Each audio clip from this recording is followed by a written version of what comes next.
Assalamualaikum warahmatullahi wabarakatuh. Sebelum membaca kata mutiara Imam Syafi'i, penting untuk kalian juga memahami sosoknya. Imam Syafi'i selain dikenal sebagai salah seorang imam besar pendiri mazhab fikih yang biasa disebut mazhab Syafi'i, dengan pengikut yang tersebar di Asia Tenggara, sebagian Afrika, dan Eropa.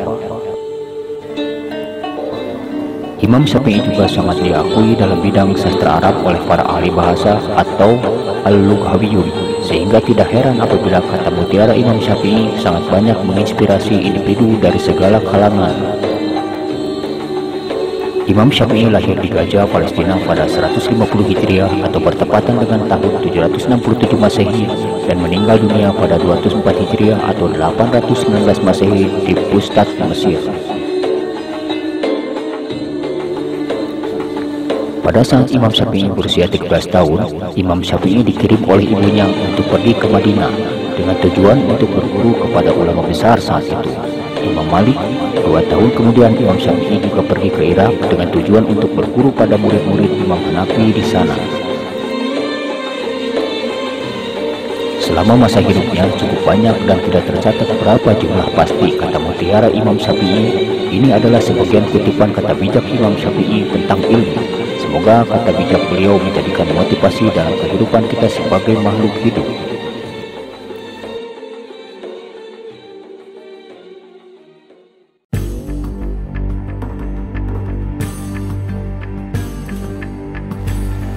Jika kamu tidak tahan terhadap penatnya belajar, maka kamu akan menanggung bahayanya kebodohan.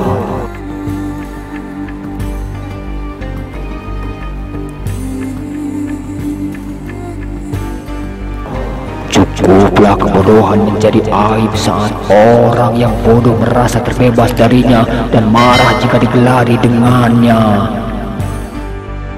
Cukuplah ilmu menjadi sebuah keutamaan saat orang yang tak memiliki mengaku-ngaku memilikinya dan merasa senang jika dipanggil dengan gelar ilmuwan. Ilmu itu seperti air, jika ia tidak bergerak maka ia akan menjadi keruh lalu membusuk.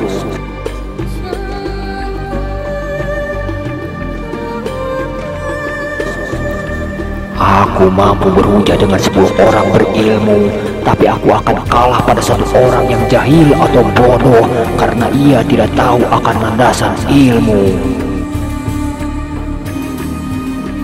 Andaikan aku ditakdirkan mampu menyuapkan ilmu kepadamu, pasti kusuapi engkau dengan ilmu.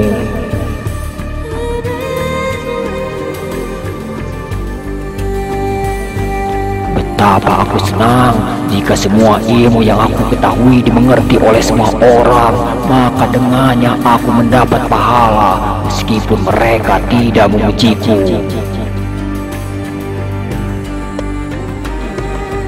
Besarnya rasa takut itu sesuai dengan kapasitas ilmunya.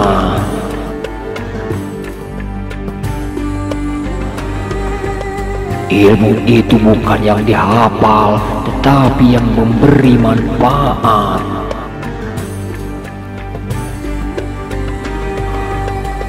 Siapa yang menghendaki kehidupan dunia, maka harus disertai dengan ilmu, dan siapa yang menghendaki kehidupan akhirat juga harus dengan ilmu.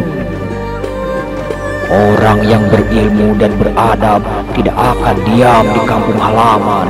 Tinggalkan negerimu, merantaulah ke negeri orang.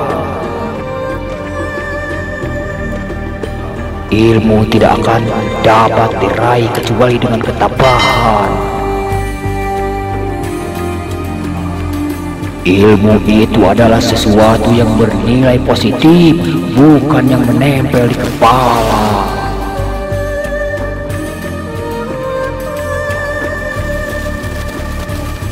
Tujuan dari sebuah ilmu itu adalah untuk mengamalkannya, maka ilmu yang hakiki adalah ilmu yang terrefleksikan dalam kehidupannya, bukan ilmu yang hanya bertengger di kepala.